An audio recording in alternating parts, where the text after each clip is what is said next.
चट्टान बनकर के खड़ा हो गया।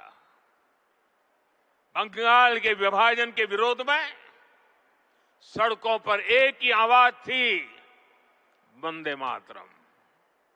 साथियों, बरिसाल अधिवेशन में जब आंदोलनकारियों पर गोलियां चली, तब भी उनके होठों पर वही मंत्र था, वही शब्द थे, वंदे मातरम। भारत के बाहर रहकर आजादी के लिए काम कर रहे वीर सावरकर जैसे स्वतंत्र सेनानी, वो जब आपस में मिलते थे तो उनका अभिवादन वंदे मातरम से ही होता था। कितने ही क्रांतिकारियों ने फांसी के तख्त पर खड़े होकर भी वंदे मातरम बोला था। ऐसी कितनी ही घटनाएं, इतिहास की कितनी ही तारीखें, इतना बड़ा देश, अलग अलग प्रांत और इलाके, अलग अलग भाषा बोलने वाले लोग, उनका आंदोलन, लेकिन जो नारा, जो संकल्प, जो गीत हर जबान पर था, जो गीत हर स्वर में था, वो था वंदे मातरम। इसलिए भाइयों बहनों, 1927 में महात्मा गांधी ने कहा था, वंदे मातरम हमारे सामने संपूर्ण भारत का ऐसा चित्र उपस्थित कर देता है जो अखंड है। श्री अरविंदो ने वंदे मातरम को एक गीत से भी आगे उसे एक मंत्र कहा था। उन्होंने कहा, ये एक ऐसा मंत्र है जो आत्मबल जगाता है। भिकाजी कामा ने भारत का जो ध्वज तैयार करवाया था, उसमें बीच में भी लिखा था वंदे मातरम। साथियों, हमारा राष्ट्र ध्वज समय के साथ कई बदलावों से गुजरा, लेकिन तब से लेकर आज तक हमारे तिरंगे तक देश का झंडा जब भी फहरता है तो हमारे मुंह से अनायास निकलता है, भारत माता की जय, वंदे मातरम। इसलिए आज जब हम उस राष्ट्र गीत के 150 वर्ष मना रहे हैं, तो ये देश के महान नायकों के प्रति हमारी श्रद्धांजलि है, और ये उन लाखों बलिदानियों को भी श्रद्धापूर्वक नमन है जो वंदे मातरम का आह्वान करते हुए फांसी के तख्त पर झूलते हुए, जो वंदे मातरम बोलते हुए कोड़ों की मार सहते रहे, जो वंदे मातरम का मंत्र जपते हुए बर्फ की सिल्लियों पर अड़ीग रहे। साथियों, आज हम 140 करोड़ देशवासी ऐसे सभी नाम अनाम गुमनाम राष्ट्र के लिए जीने मरने वालों को श्रद्धांजलि देते हैं, जो वंदे मातरम कहते हुए देश के लिए बलिदान हो गए, जिनके नाम इतिहास के पन्नों में कभी दर्ज ही नहीं हो पाए। साथियों, हमारे वेदों ने हमें सिखाया है, माता भूमि ही पुत्रो अहम पृथ्व्याः, अर्थात ये धरती हमारी मां है, ये देश हमारी मां है, हम इसी की संतानें हैं। भारत के लोगों ने वैदिक काल से ही राष्ट्र की इसी स्वरूप में कल्पना की, इसी स्वरूप में आराधना की। इसी वैदिक चिंतन से वंदे मातरम ने आजादी की लड़ाई में नई चेतना फूंकी।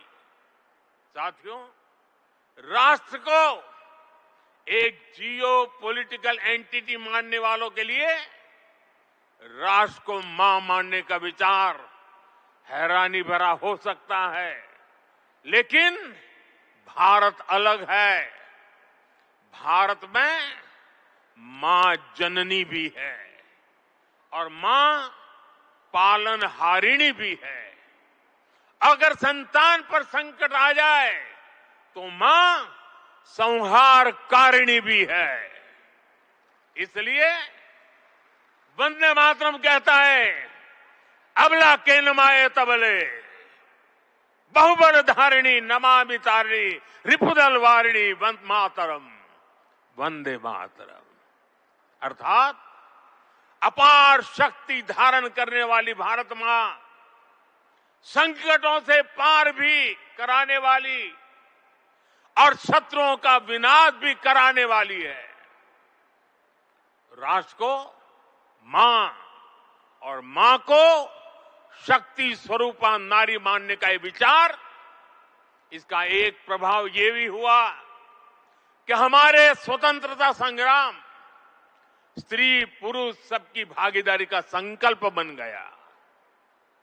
हम फिर ऐसे भारत का सपना देख पाए जिसमें महिला शक्ति राष्ट्र निर्माण में सबसे आगे खड़ी दिखाई देगी।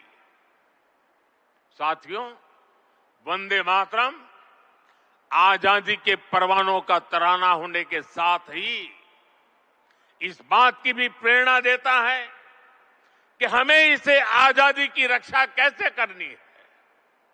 बंकिम बाबू के पूरे मूल गीत की पंक्तियां हैं, तम ही दुर्गा 10 प्रहरण धारिणी कमला कमल दल विहारिणी वाणी विद्यादायिनी नमामि त्वम नमामि कमलाम अमलाम अतुलाम सुजलाम सुबलाम मातरम वंदे मातरम। अर्थात भारत माता विद्यादायिनी सरस्वती भी है, समृद्धि दायिनी लक्ष्मी भी है और अस्त्र शस्त्रों को धारण करने वाली दुर्गा भी है। हमें ऐसे ही राष्ट्र का निर्माण करना है जो ज्ञान विज्ञान और टेक्नोलॉजी में शीर्ष पर हो, जो विद्या और विज्ञान की ताकत से समृद्धि के पर शीर्ष पर हो और जो राष्ट्रीय सुरक्षा के लिए आत्मनिर्भर भी हो। साथियों, बीते वर्षों में दुनिया भारत के इसी स्वरूप का उदय देख रही है। हमने विज्ञान और टेक्नोलॉजी की फील्ड में अभूतपूर्व प्रगति की है। हम दुनिया की 5वीं बड़ी अर्थव्यवस्था बनकर उभरे और जब दुश्मन ने आतंकवाद के जरिए भारत की सुरक्षा और सम्मान पर हमला करने का दुस्साहस किया तो पूरी दुनिया ने देखा नया भारत मानवता की सेवा के लिए अगर कमला और विमला का स्वरूप है तो आतंक के विनाश के लिए 10 प्रहरण धारिणी दुर्गा भी बनना जानता है। साथियों, वंदे मातरम से जुड़ा एक और विषय है जिसकी चर्चा करना उतना ही आवश्यक है। आजादी की लड़ाई में वंदे मातरम की भावना ने पूरे राष्ट्र को प्रकाशित किया था, लेकिन दुर्भाग्य से 1937 में वंदे मातरम के महत्वपूर्ण पदों को उसकी आत्मा के एक हिस्से को अलग कर दिया गया था। वंदे मातरम को तोड़ दिया गया था, उसके टुकड़े किए गए थे। वंदे मातरम के इस विभाजन ने देश के विभाजन के बीज भी बो दिए थे। राष्ट्र निर्माण का ये महामंत्र,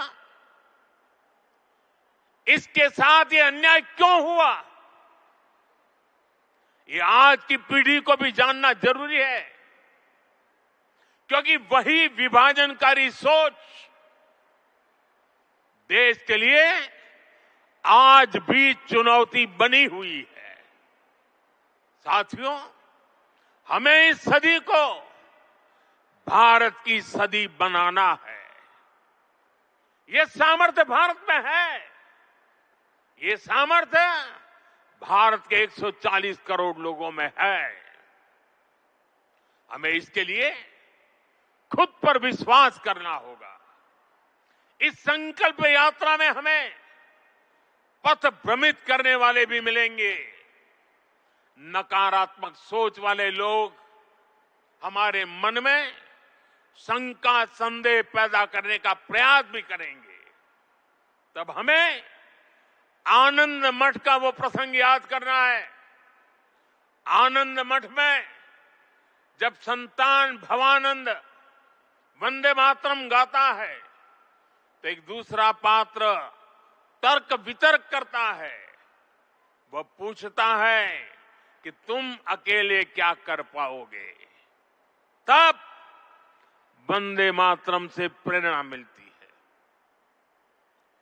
जिस माता के इतने करोड़ पुत्र पुत्री हो, उसके करोड़ों हाथ हो, वो माता अबला कैसे हो सकती है। आज तो भारत माता की 140 करोड़ संतान है। उसके 280 करोड़ भुजाएं हैं। इनमें से 60% तो से भी ज्यादा तो नौजवान है। दुनिया का सबसे बड़ा डेमोग्राफिक एडवांटेज हमारे पास है। ये सामर्थ्य इस देश का है। ये सामर्थ्य मां भारती का है। ऐसा क्या है जो आज हमारे लिए असंभव है? ऐसा क्या है जो हमें वंदे मातरम के मूल सपने को पूरा करने से रोक सकता है? साथियों, आज आत्मनिर्भर भारत के विजन की सफलता, मेक इन इंडिया का संकल्प और 2047 में विकसित भारत के लक्ष्य की ओर बढ़ते हमारे कदम, देश जब ऐसे अभूतपूर्व समय में नई उपलब्धियां हासिल करता है तो हर देशवासी के मुंह से निकलता है वंदे मातरम। आज जब भारत चंद्रमा के साउथ पोल पर पहुंचने वाला पहला देश बनता है, जब नए भारत की आहट अंतरिक्ष से सुदूर कोने तक सुनाई देती है, तो हर देशवासी कह उठता है वंदे मातरम। आज जब हम हमारी बेटियों को स्पेस टेक्नोलॉजी से लेकर स्पोर्ट्स तक में शिखर पर पहुंचते देखते हैं, आज जब हम बेटियों को फाइटर जेट उड़ाते देखते हैं, तो गौरव से भरा हर भारतीय का नारा होता है वंदे मातरम। साथियों, आज ही हमारे फौज के जवानों के लिए वन रैंक वन पेंशन लागू होने के 11 वर्ष हुए हैं। जब हमारी सेनाएं दुश्मन के नापाक इरादों को कुचल देती हैं, जब आतंकवाद, नक्सलवाद, माओवादी आतंक की कमर तोड़ी जाती है, तो हमारे सुरक्षा बल एक ही मंत्र से प्रेरित होते हैं और वो मंत्र है वंदे मातरम। साथियों, मां भारती के वंदन की यही स्पिरिट हमें विकसित भारत के लक्ष्य तक ले जाएगी। मुझे विश्वास है वंदे मातरम का मंत्र हमारी इस अमृत यात्रा में मां भारती की कोटि कोटि संतानों को निरंतर शक्ति देगा, प्रेरणा देगा। मैं एक बार फिर सभी देशवासियों को वंदे मातरम के 150 वर्ष पूरे होने पर हृदय से बहुत बहुत बधाई देता हूं और देश भर से मेरे साथ जुड़े हुए आप सबसे बहुत बहुत धन्यवाद करते हुए मेरे साथ खड़े होकर के पूरी ताकत से हाथ ऊपर करके बोलिए, वंदे